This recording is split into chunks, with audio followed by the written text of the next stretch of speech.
The news of Gandhi's advent, advent मतलब arrival, Gandhi के आने की खबर, end of the nature of his mission, और उनके आने का उद्देश्य। नेचर मतलब उद्देश्य, प्रकृति। गांधी के आने की खबर, एडवेंट माने आना, घटना का समय, at the advent of this date I will arrive. Advent मतलब घटना के दिन, घटना का समय। सो गांधी के आने की जानकारी और किस लिए आए हैं इसकी जानकारी लोगों में बड़ी तेजी से फैल गई। स्प्रेड क्विकली थ्रू मुजफ्फरपुर, पूरे मुजफ्फरपुर में आग की तरफ फैल गई। स्प्रेड क्विकली, इसे हिंदी में क्या कहेंगे? फैल गई। कैसे फैल गई? हिंदी में मुहावरा है, आग की तरफ फैल गई। तो गांधी के आने की खबर और गांधी के आने के उद्देश्य की जानकारी पूरे मुजफ्फरपुर में आग की तरफ फैल गई और चंपारण भी लोग जान गए। चंपारण तक लोगों को खबर लग गई कि गांधी चंपारण आ रहे हैं। Sharecroppers from Champaran began arriving on foot and by conveyance to see their champion. Champion मतलब विजेता होता है और चैंपियन मतलब great supporter. I am the champion of women's upliftment, महिलाओं के उद्धार का मैं बहुत बड़ा सपोर्टर हूँ। चैंपियन मतलब किसी चीज़ के पक्ष में खड़े होने वाला, बहुत मजबूती से खड़े होने वाले को चैंपियन बोलते हैं।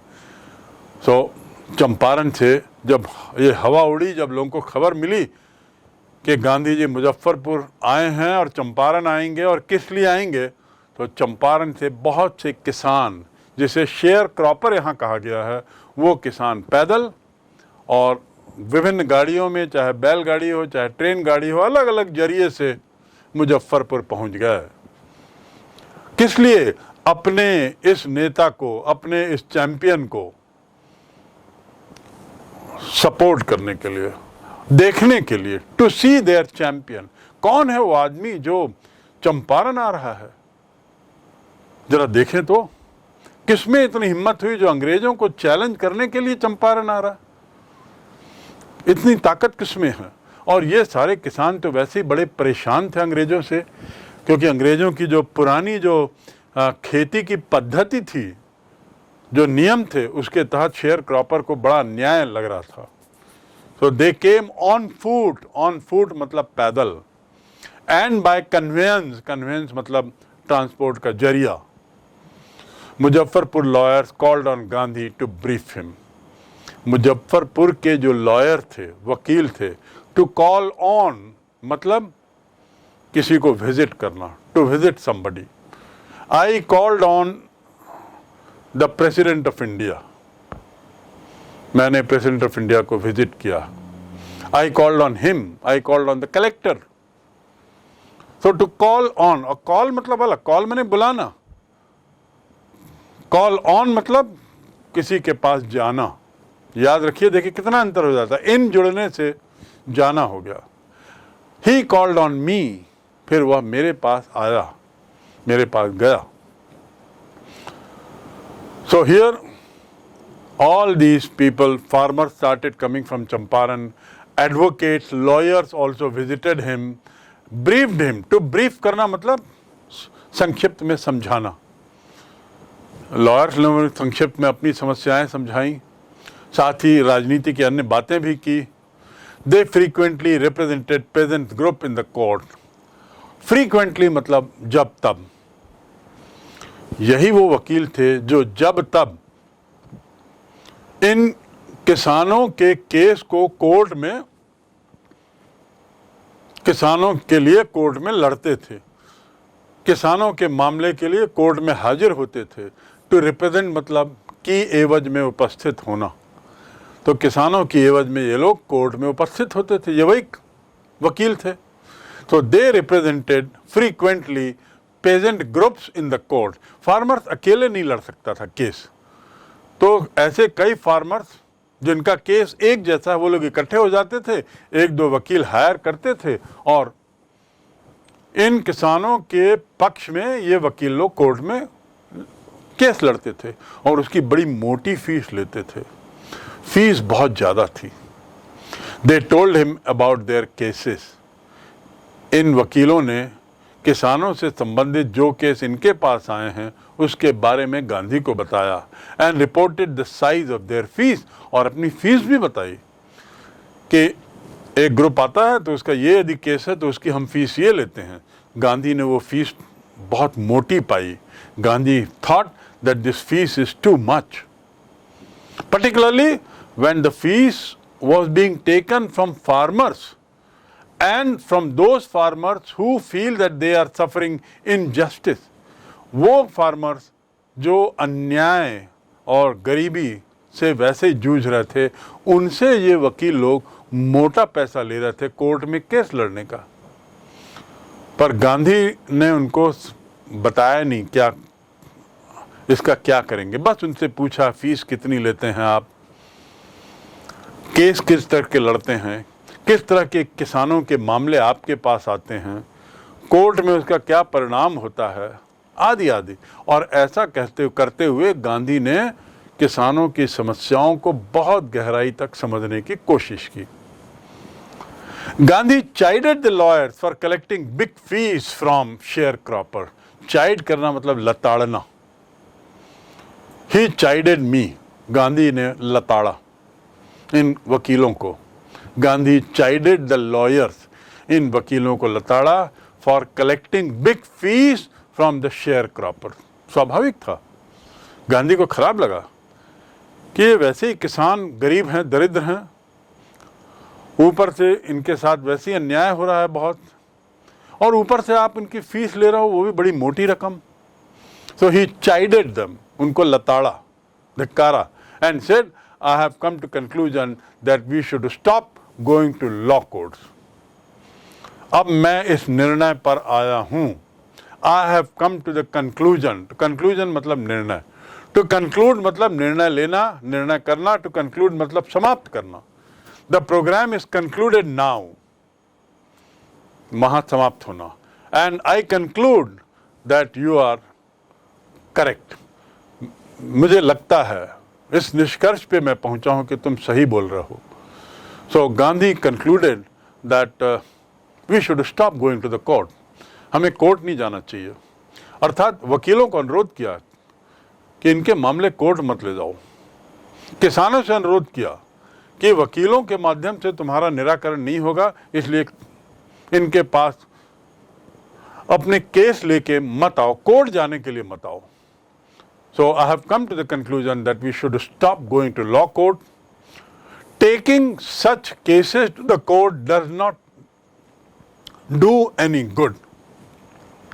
ऐसे मामले कोर्ट में ले जाने से कोई अच्छा किसी का नहीं होगा, किसी की भलाई नहीं होगी। He said it does little good. किसी की भी भलाई नहीं होगी। कोर्ट जाओगे, केस लड़ते रहोगे, न्याय की प्रतीक्षा करते रहोगे, किसान लोग पैसा देते रहेंगे और वकील लोग पैसा चूसते रहेंगे, भलाई किसी की नहीं हो रही है। Where the peasants are so crushed and fear stricken. To strike मतलब क्या होता? मारना।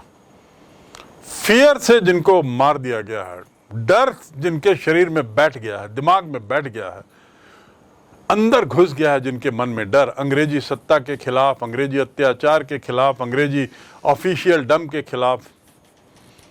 और where the peasants are so crush, जहां उसे कुचल दिया गया है, जहां किसानों को इतना कुचल दिया गया। क्रश कर देना मतलब दबा देना, कुचल देना। Crush the ice, the ice को क्रश करो। जहां उन्हें क्रश कर दिया गया है, जहां वो इतने घबराए हुए हैं, फियर स्ट्रिकन, घबराए हुए हैं। Law courts are useless. ऐसे मामले में, ऐसी जगह में लॉ कोर्ट जो हैं वो यूजलेस हैं, कोई इसका अर्थ नहीं है, बेकार है, बेकाम है, गैर उपयोगी हैं। The real relief for them is to be free from fear. उनके लिए तो वास्तविक राहत तब होगी जब वो भय से मुक्त हो जाएं। The real relief will be freedom from fear, अर्थात जो इतने घबरा गए, उनको घबराहट से निकालने की जरूरत है, तब उनको राहत मिलेगी। कोर्ट जाने से नहीं मिलने वाली राहत, ये गांधी की सोच थी। और इसीलिए कोर्ट मत जाओ, कोर्ट के मामले मत लाओ। वकीलों को कहा कोर्ट के केस मत ले जाओ किसानों के, किसानों से कहा आप लोग वकीलों के पास मत जाओ, क्योंकि गांधी का विश्वास था सबसे पहले मन से जो डर है उसको हटाओ। Remove the fear from with in, अपने अंदर जो डर है उसे हटाओ। गांधी जी को यह पूरा विश्वास था कि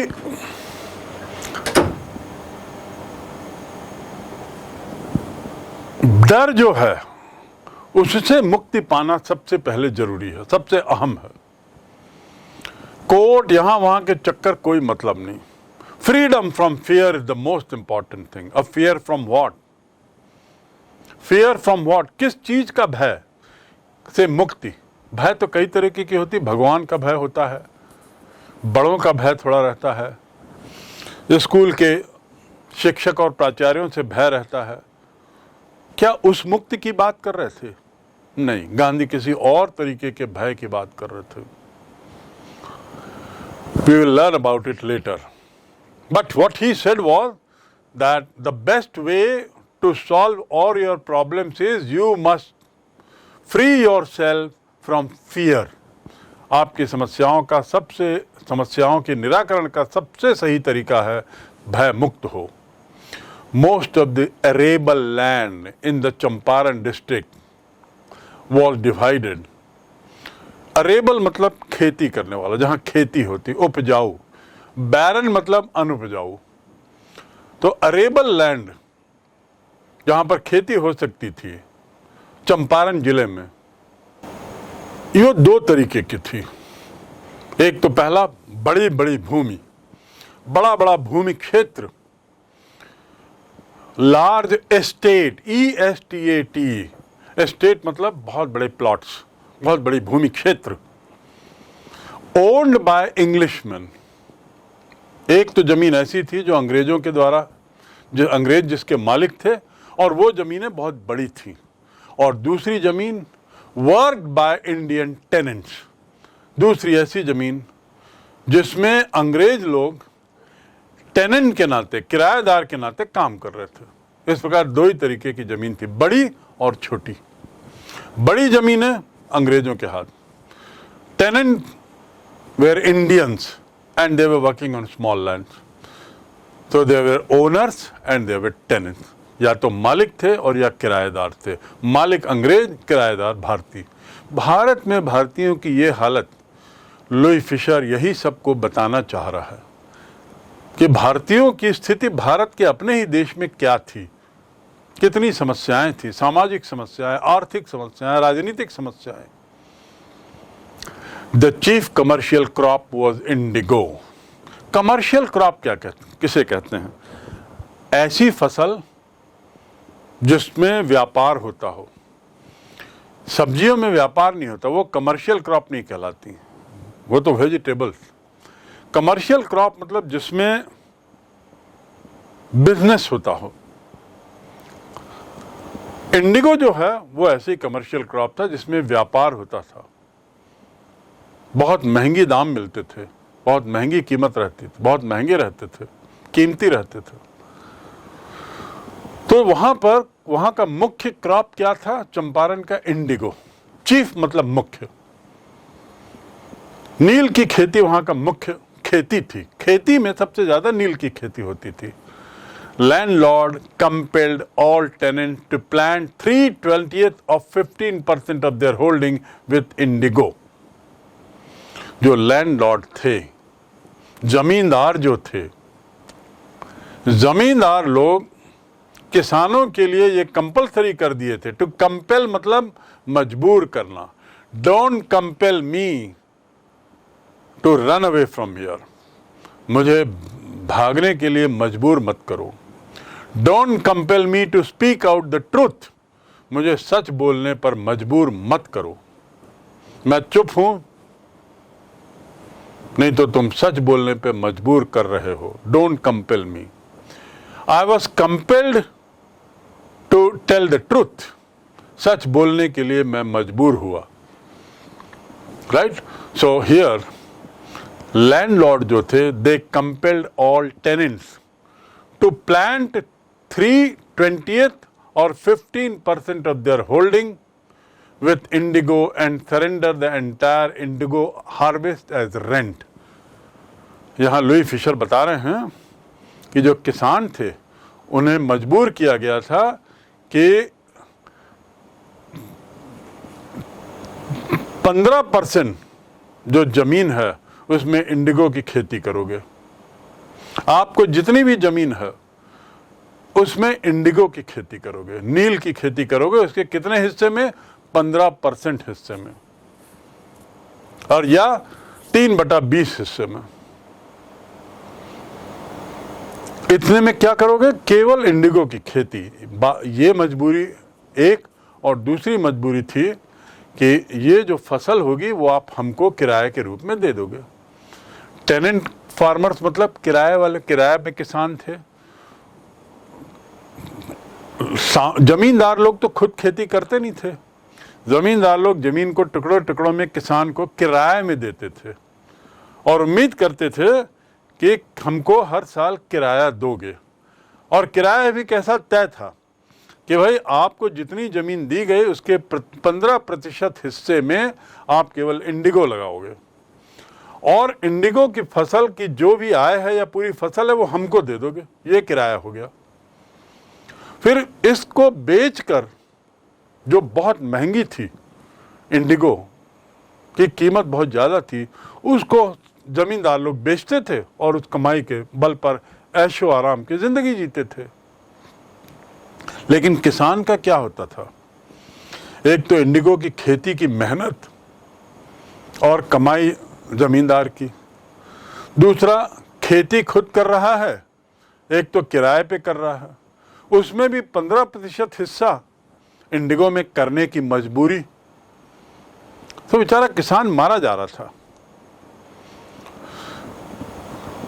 surrender the entire indigo harvest. To surrender करना मतलब आप जानते हैं, दे देना, as rent. This was done by long term contract. और ये जो था, ये जो पद्धति थी इंडिगो को किराए में, इंडिगो के उपज को किराए के जरिए लेना, ये बहुत पुरानी पद्धति थी, लॉन्ग टर्म, और बड़े लंबे समय से बड़ा लंबा कॉन्ट्रैक्ट होता था। ये हर साल का नहीं होता था। समझौता पहले से लिखित में समझौता हो जाता था कि आप इतनी फसल उगाओगे, उसमें इतना हिस्से में इंडिगो उगाओगे, इंडिगो को हमको वर्ष के अंत में किराए के रूप में दे दोगे। ऐसा बाकायदा लिखित कॉन्ट्रैक्ट होता था। Presently the landlord learn that journey had developed synthetic Indigo. Synthetic मतलब आर्टिफिशियल, नकली इंडिगो बनाने की कला उन्होंने हासिल कर ली थी। किसने? जर्मनी ने। Presently the landlord learn. अब लुई फिशर कह रहे हैं अब जमींदारों को मालूम हुआ, अब मतलब कब? 1916-17 में, कि जर्मनी में आर्टिफिशियल तरीके से, कृत्रिम रूप से इंडिगो बनाया जाने लगा। कृत्रिम रूप, उपज नहीं, अब आर्टिफिशियल तरीके से। आर्टिफिशियल मतलब कृत्रिम। तो कृत्रिम रूप से जर्मनी में अब इंडिगो बनने लगा है। They thereupon obtained agreement from the sharecroppers। परिणाम क्या हुआ कि अब कृत्रिम इंडिगो की बिक्री बढ़ गई बहुत ज्यादा। तो लैंडलॉर्ड ने क्या किया भारत में? उन्होंने किसानों के साथ नए एग्रीमेंट बनाए। They obtained fresh agreement from sharecroppers to pay them compensation for being released from the 15% arrangement। कि ठीक है, अब से तुमको ये 15% इंडिगो का जो बंधन है पैदा करने का, वो हम हटा देते हैं, लेकिन इसका पूरा किराया 15% का देना पड़ेगा, तभी तुमको छोड़ो। कि आप लोग, टू रिलीज मतलब छोड़ना, देयर अपॉन परिणाम स्वरूप, देयर अपॉन वे लोग परिणाम स्वरूप, वे मतलब कौन? Landlord. They obtained agreement from farmers, compensation मतलब क्षतिपूर्ति, क्षतिपूर्ति के रूप में उन्होंने किसानों से एक एग्रीमेंट कराया और उसमें कहा कि 15% का जो बंधन है उससे मुक्त कर दिया, लेकिन उसके बदले आप हमें कुछ क्षतिपूर्ति दोगे। This was new agreement now. और ऐसा क्यों हुआ? क्योंकि अब इंडिगो के फसल की ज़रूरत अब कम हो गई। क्यों? क्योंकि जर्मनी में कृत्रिम इंडिगो आने लगा, जो सस्ता भी था, मजबूत भी था, और पूरी दुनिया में उसकी मांग बढ़ गई, तो उपज वाली जो इंडिगो थी उसकी मांग कम हो गई। गिरती मांग के परिणाम स्वरूप इस कमर्शियल क्रॉप की कीमत भी गिरने लगी, इसके बायर्स कम हो गया। तो लैंडलॉर्ड लोगों को लगा अब क्या किया जाए। पहले इतनी फसल की, इतनी ज़मीन का इतना किराया मिल जाता था बेचने पर इंडिगो को, अब नहीं मिल रहा है। तो उन्होंने मजबूर किया इन किसानों को नया एग्रीमेंट बनाने के लिए, यानी जो लॉन्ग टर्म एग्रीमेंट थे उसको रद्द किया और उसके बदले नया एग्रीमेंट बनवाया, जिसमें कहा कि भाई आप हमको क्षतिपूर्ति के रूप में हमें इतना पैसा दोगे हर साल, और ये जो 15% ज़मीन में जो इंडिगो उगाने का बंधन था उससे अब आप मुक्त हो, रिलीज होगा। वो जो चंपारण में जो अरेंजमेंट था शेयर क्रॉपिंग का, अर्थात बंटवारे का, जो फसल थी उसके बंटवारे का, वो बड़ा अर्कसम था। The share cropping arrangement was irksome to the peasants. Irksome मतलब परेशान करने वाला। Irksome, don't irk me, see the spelling IRK, but the pronunciation is irk. It was irksome, परेशान करने वाला था। एंड मैनी साइंड विलिंगली, और कुछ लोगों ने साइन भी कर दिया था, बहुत से लोगों ने उसमें दस्तखत भी कर दिए थे। जो अरेंजमेंट था, उसका जो कॉन्ट्रैक्ट था, they had signed it and willingly also. Those who resisted engaged lawyers, लेकिन जिन्होंने इस अर्कसम क्रॉपिंग अरेंजमेंट का विरोध किया, प्रतिरोध किया, उन्होंने वकील हायर किए, वकील लिए। दे एंगेज्ड लॉयर, टू एंगेज मतलब किसी को अपने लिए लेना। दे एंगेज्ड लॉयर्स, किराए पर लेना, क्योंकि वो विरोध कर रहे थे। The landlord hired thugs. एक और जहां विरोध करने वाले किसान वकीलों की सेवाएं ले रहे थे पैसा देकर इस कॉन्ट्रैक्ट के प्रतिरोध में, वहीं दूसरी ओर जो लैंडलॉर्ड थे, जमींदार थे, उन्होंने ठगों को ले लिया। ठग मतलब उनके गुंडे, उनके बदमाश, जो दबाव डालेंगे किसानों पर उस पर दस्तखत करने के लिए, जो दबाव डालेंगे किसानों पर शेयर क्रॉपिंग पर सहमति देने के लिए, अरेंजमेंट पर, आदि आदि। सो लैंडलॉर्ड ठग्स को ले रहे थे। देखिए THUG, ठग, ठग हिंदी शब्द है, लेकिन अंग्रेजी में पूरी तरह से वैसा ही ले लिया गया है। तो इस प्रकार ये अंग्रेजी शब्द भी बन गया है, एक हिंदी शब्द अंग्रेजी शब्द बना। And that is the reason why English is so rich, because it has accepted few words from different languages, enriched itself, and that is the reason we say English is a live language. अंग्रेजी जो है वो जीवंत भाषा है, जो समय के साथ नए नए शब्दों को लेती रहती है दूसरी भाषाओं के, और अपनी भाषा में उसे का हिस्सा बनाती है। इट्स ए लाइव लैंग्वेज, जीवंत भाषा। So here is the word thug. Meanwhile the information about synthetic indigo reached the illiterate peasants. Meanwhile मतलब इस बीच, सिंथेटिक मतलब मैंने आपको बताया था कृत्रिम, कृत्रिम नील के निर्माण का जो निर्माण की जो खबर थी, जो सूचना थी, जानकारी थी, वो ये अशिक्षित किसानों तक पहुंच गई। वही नील की खेती, वही नील, कृत्रिम नील जो का उत्पादन जर्मनी में शुरू हो गया था, इसकी जानकारी अभी किसानों तक पहुंच गई। यद्यपि ये अशिक्षित थे, पर चूंकि ये लोग भी नील की खेती करते थे, नील के बारे में जो नई चीज हुई थी, नया आविष्कार हुआ था कृत्रिम नील के उत्पादन को लेकर, उसकी जानकारी इन तक पहुंच गई, जिन्होंने दस्तखत किए थे। And they wanted their money back, और अब ये लोग अपना पैसा मांग रहे थे। क्यों? क्योंकि कॉन्ट्रैक्ट के अनुसार इन्हें पैसा देना था। अब जब कृत्रिम नील आ गया तो कौन खरीदेगा इनके नील को? उसके ग्राहक कम होंगे। ये जो कमर्शियल क्रॉप थी, व्यावसायिक क्रॉप थी, व्यावसायिक फसल थी, अब उसकी उपादेयता उस हद तक कम हो गई थी। तो इसलिए किसान लोग कॉन्ट्रैक्ट पर दस्तखत करने के बाद भी जब उन्हें मालूम हुआ कि कृत्रिम नील का उत्पादन शुरू हो गया है, कॉन्ट्रैक्ट के खिलाफ जाकर उन्होंने जमींदारों से अपना पैसा मांगना शुरू किया।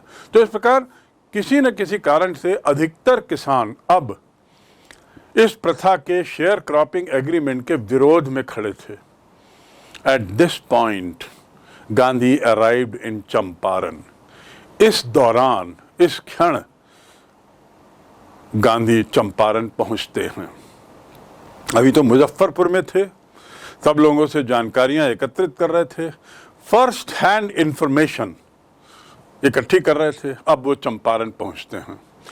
ही began by trying to get the facts. Began शुरुआत की, उन्होंने अपनी शुरुआत चंपारण के निवास की, चंपारण में रहने की शुरुआत उन्होंने सच्चाई जानने से शुरू की, पता लगाने की कोशिश की सच्चाई क्या है, अर्थात समस्या की गहराई पर जाने की कोशिश। First he visited the secretary of the British landlords association. British जमींदार एसोसिएशन एक बना हुआ था जो बहुत ताकतवर संस्था थी, जिसमें जमींदार लोग थे और अंग्रेजों का वरद हस्त था। उसके सचिव से जाके मिले सबसे पहले, ताकि उनका पक्ष तो जाने, जमींदारों का पक्ष तो जाने कि उनका क्या कहना है इस मामले में, किसानों के विरोध को लेकर उनका क्या कहना है, उनकी क्या प्रतिक्रिया है और कैसी प्रतिक्रिया और क्यों है, ये किसानों का असंतोष क्यों है, इसकी जानकारी वो पहले जमींदारों से लेना चाहते थे, उनकी क्या सोच है। The secretary told him that they could give no information to an outsider. सचिव ने कहा, गांधी महोदय, किसी बाहरी व्यक्ति को हम इस संबंध में कोई जानकारी नहीं दे सकते। ऐसा कह के उसने अपने हाथ झाड़ लिए। सोचिए इसका मतलब क्या हुआ। जब आप कुछ गलत करते हैं तभी ऐसे जवाब देते हैं। When you do something wrong, you give a roundabout answer. That I cannot give you information because you are an outsider. Very funny answer. So Gandhi was given this answer कि आप बाहर के हैं, बाहरी व्यक्ति हैं, इसलिए हम आपको जानकारी नहीं दे सकते। Gandhi answered that he was no outsider. Gandhi ने कहा मैं कोई बाहरी व्यक्ति नहीं हूं। अपनी बात उन्होंने रख दी।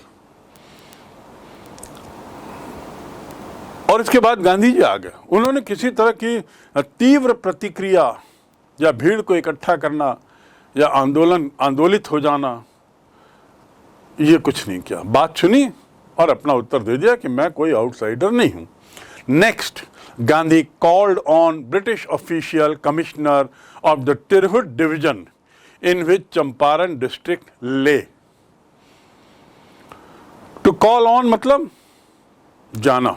I called on the collector of Raipur. मैं रायपुर के कलेक्टर के पास गया था। I called on the principal of my school today. So to call on मतलब मिलना, जाना नहीं, मिलना, मिलने के लिए जाना। So he called on whom? The commissioner. Commissioner के पास गए। कहाँ के कमिश्नर? जो तिरहुत डिवीजन था, जिसके अंतर्गत चंपारण जिला आता था। डिवीजन मतलब क्या होता है? मंडल। और एक मंडल में कुछ जिले रहते हैं, तो कुछ जिलों को मिलाकर एक मंडल बनता है और एक मंडलाधिकारी होता है जिसे कमिश्नर कहते हैं। तो कमिश्नर के पास गए। किस कमिश्नर के पास? तिरहुत डिवीजन के कमिश्नर के पास। और क्यों तिरहुत? क्योंकि चंपारण जिला तिरहुत के अंतर्गत आता था। The commissioner, Gandhi reports. अब गांधी लुई फिशर को बता रहे हैं, ऑथर को बता रहे हैं, इसीलिए इन्वर्टेड कॉमा में फिर से गांधी के शब्दों में, the commissioner proceeded to bully me. Commissioner मुझे परेशान करने लगा। बुली करना मतलब परेशान करने लगा। कमिश्नर प्रोसीडेड, टू प्रोसीड मतलब बढ़ना, टू प्रोसीड मतलब आगे कुछ करना। तो कमिश्नर ने क्या किया, उनको परेशान किया। And advise me forthwith to leave Tirhut. Forthwith मतलब तुरंत यहाँ से चले जाओ। कहाँ से कहाँ चले जाओ? लीव तिरहुत, तिरहुत कमिश्नरी के बाहर चले जाओ। एक तरीके से धमकी दी उनको। एक तरीके से धमकी देते हुए उसने कहा, जब गांधी उसके पास गए और उससे समस्या जानने की कोशिश की, when Gandhi went to commissioner and tried to know the problems of the peasants, the commissioner replied, sorry, do not trouble me. He threatened him, he bullied him, परेशान किया, धमकी दी, एंड एडवाइज्ड और समझाइश दी कि गांधी महोदय बेहतर होगा आप यहाँ से तुरंत तिरहुत डिवीजन के बाहर चले जाएं। एक तरीके का आदेश था, कमिश्नर कुछ बोले तो ये आदेश ही था। फोर्थविथ मतलब तुरंत, इस क्षण के बाद तुरंत आप बाहर चले जाएं। I do not want to see you forthwith, मैं अब इसके आगे तुमको नहीं देखना चाहता। तो ऐसा ही कुछ तिरहुत के कमिश्नर ने कहा कि please go out of this division immediately. लेकिन गांधी जी ने यहाँ दूसरे तरीके से व्यवहार किया। He was ordered to leave Tirhut division. Champaran की तो बात दूर, वो पूरे मंडल से बाहर जाइए। Gandhi said no, he did not leave Tirhut. Instead he proceeded to Motihari. Tirhut के बदले, जहां वो कमिश्नर से मिलने आए थे, ये जवाब सुनने के बाद, इंस्टेड के बदले, इंस्टेड मतलब के बदले, ही प्रोसीडेड टू मोतीहारी, इसके बदले, छोड़ने के बदले, मंडल को छोड़ने के बदले वो मोतीहारी चले गए। क्यों गए मोतीहारी? क्योंकि मोतीहारी जो था वो चंपारण जिले का की एक तरीके से राजधानी थी, उसका मुख्य शहर था। तो चंपारण तो और छोटी जगह थी, मोतीहारी के अंतर्गत आता था वो, और ये सब तिरहुत के अंतर्गत आते थे। तो अब ये गांधी चले कहाँ? Motihari. Several lawyers accompanied him। To accompany मतलब साथ चलना। बहुत सारे लॉयर उनके साथ चले, बहुत सारे लॉयर्स उनके साथ गए। आपको याद होगा पूर्व में गांधी ने लॉयर्स को कहा था कि आप लोग इन परेशान किसानों से पैसा क्यों लेते हैं, इन परेशान किसानियों के मामले कोर्ट क्यों ले जाते हैं, ताकि आपकी वकालत चले, आप भी इनसे पैसा लूटें और इससे कोई समस्या का हल नहीं निकलेगा। अब ये लॉयर्स थोड़े बदलते हैं, उनको थोड़ी समझ आती है, गांधी का इशारा समझ जाते हैं, और एक अच्छी संख्या में गांधी के साथ मोतीहारी चले बहुत सारे lawyers. At the railway station a vast multitude greeted him. Greet करना मतलब स्वागत करना, मल्टीट्यूड मतलब भीड़। रेलवे स्टेशन पर वास्ट माने विशाल, वास्ट माने विशाल। He has a vast experience of living in America. America में रहने का उसका बड़ा विशाल अनुभव है, बहुत विशाल, vast. He has a vast knowledge of physics. उसके पास फिजिक्स का विशाल ज्ञान है। तो यहाँ वास्ट मल्टीट्यूड, बहुत बड़ी भीड़ उनको रेलवे स्टेशन में स्वागत करने के लिए आई मोतीहारी में। He went to a house and using it as headquarter continued his investigation. वो एक घर गए जिसे उन्होंने अपना मुख्य कार्यालय बनाया और वहां अपनी खोजबीन जारी रखी। इन्वेस्टिगेशन मतलब खोजबीन। सेंट्रल इन्वेस्टिगेशन ब्यूरो या सेंट्रल ब्यूरो ऑफ इन्वेस्टिगेशन क्या है? Central bureau of investigation CBI का फुल फॉर्म है। इन्वेस्टिगेशन मतलब खोजबीन, खोजबीन करने वाली केंद्रीय संस्था कहलाती है CBI। तो यहाँ गांधी अपनी खोजबीन जारी रखते हैं। किस बात की खोजबीन? सच्चाइयों की खोजबीन, समस्या की तह में जाने की कोशिश करते हैं लगातार। और वही उन्होंने मोतीहारी में भी किया, जब एक मकान को एक कार्यालय बना लिया। A report came in that a peasant had been maltreated in a nearby village. इस बीच एक रिपोर्ट आई कि एक किसान के साथ दुर्व्यवहार हुआ है पास के एक गांव में। जब गांधी मोतिहारी में थे तो एक खबर पहुंची, मैल ट्रीट मतलब दुर्व्यवहार होना, ट्रीट करना मतलब व्यवहार करना, मैल ट्रीट मतलब बुरा व्यवहार करना, कि एक किसान के पास के साथ नियर बाय विलेज में, पास के एक गांव में दुर्व्यवहार हुआ है, ऐसी रिपोर्ट आई। मैल ट्रीटिंग, बुरे तरीके से किसी के साथ व्यवहार। We must not maltreat with people doing manual work. Manual work अर्थात हाथ से जो लोग काम करते हैं, झाड़ू पोछा, नाले की सफाई, सड़क की सफाई, मजदूर, इन लोगों के साथ हमें दुर्व्यवहार नहीं करना चाहिए। We must not ill treat, we must not maltreat the downtrodden, कमजोर वर्ग के साथ हमें दुर्व्यवहार नहीं करना चाहिए। सो यहाँ पे उनको एक खबर आई कि एक मैल ट्रीट हुआ है एक किसान के साथ। Gandhi decided to go and see. Gandhi ने कहा, मैं खुद जाके देखूंगा कि सच्चाई क्या है इस रिपोर्ट में। He decided to go and see. वो हवा में नहीं काम करते थे, सुनी हुई बातों पे विश्वास करने का उनकी आदत नहीं थी। पूरी तरह से वो छानबीन करते थे, खोज करते थे, सच्चाई की तह पे जाते थे और फिर निष्कर्ष पे आते थे। He did the same thing here. He went and personally saw. The next morning he started on the back of an elephant. वहाँ जाने के लिए अगली सुबह वो एक हाथी की पीठ पर बैठे। अब हाथी से यात्रा कर रहे हैं क्योंकि कोई पक्की सड़क या वाहन तो थे नहीं।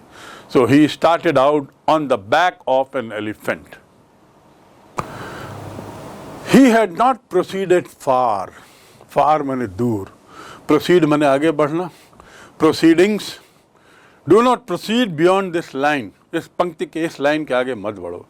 Do not proceed further, अब आगे मत बढ़ो।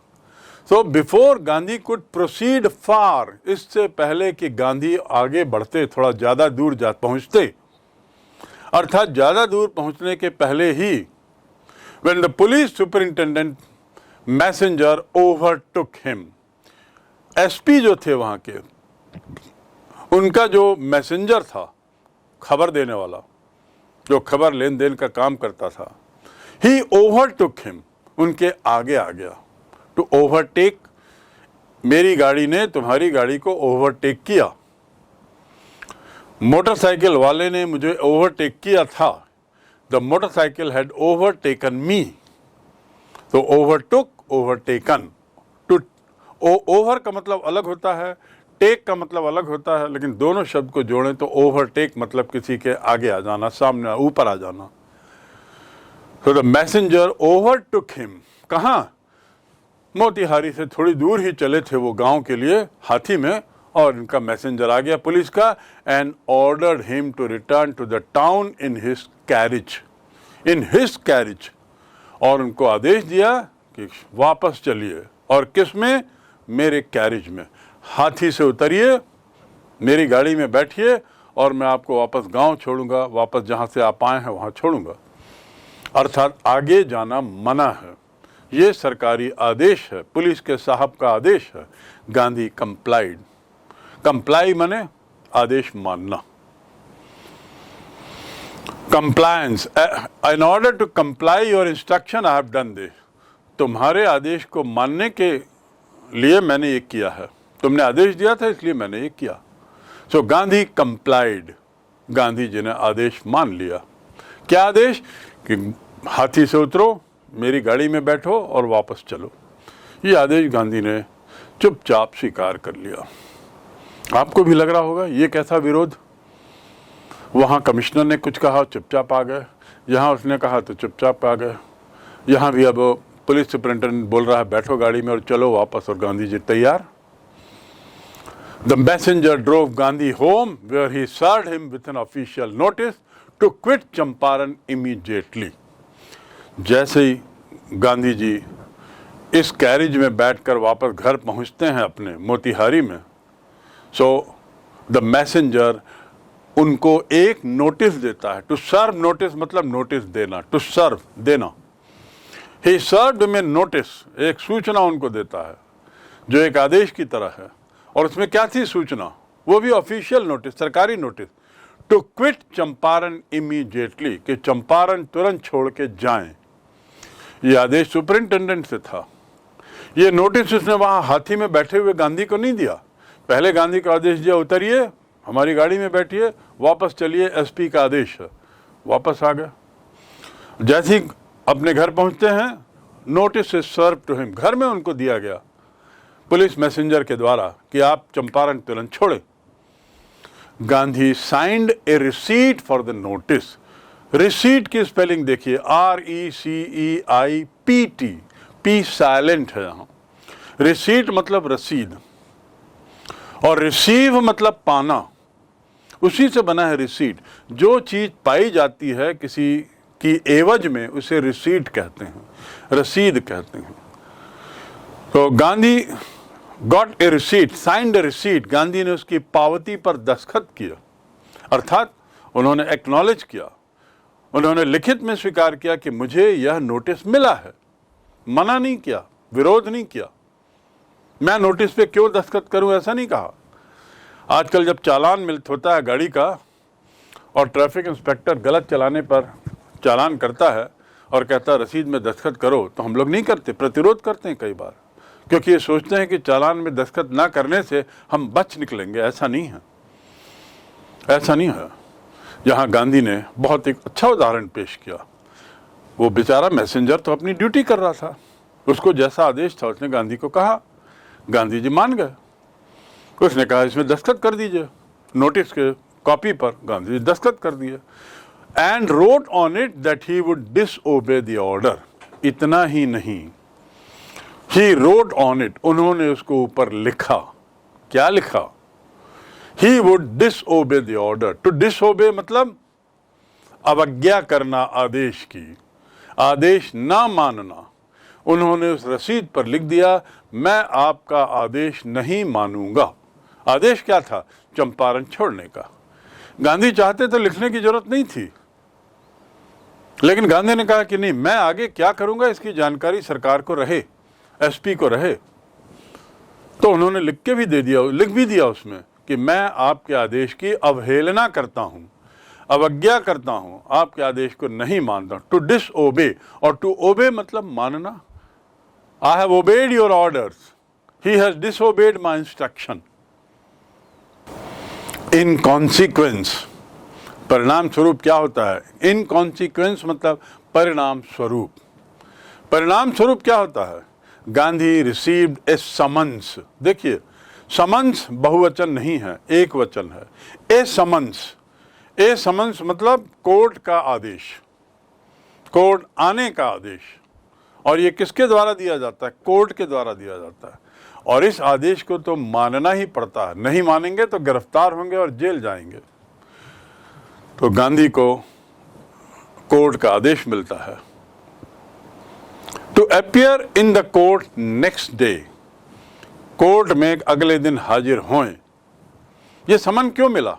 क्योंकि गांधी ने जो रिसीट ली थी और उसकी पावती जो दी थी सुपरिंटेंडेंट को, उसमें उन्होंने लिख दिया था मैं आपका आदेश नहीं मानता। और आदेश क्या था? जिला छोड़ने का। तो इस आदेश की अवहेलना की सूचना पुलिस ने कोर्ट को दी और कोर्ट ने फिर इनको बुलाया, अगले दिन आप हाजिर होइए, पेश होइए कोर्ट में। तो गांधी का बिहेवियर यहां सोचने की बात है। किसी भी चीज की वो कब प्रतिरोध नहीं कर रहे हैं हिंसात्मक तरीके से, या चिल्लाना, बरगलाना, गुस्सा दिखाना, भीड़ को भड़काना, कुछ भी नहीं कर रहे। शांतिपूर्ण तरीके से अपनी बात रख रहे हैं, शांतिपूर्ण तरीके से विरोध कर रहे हैं और शांतिपूर्ण तरीके से आदेशों का पालन या आदेशों की अवहेलना कर रहे हैं।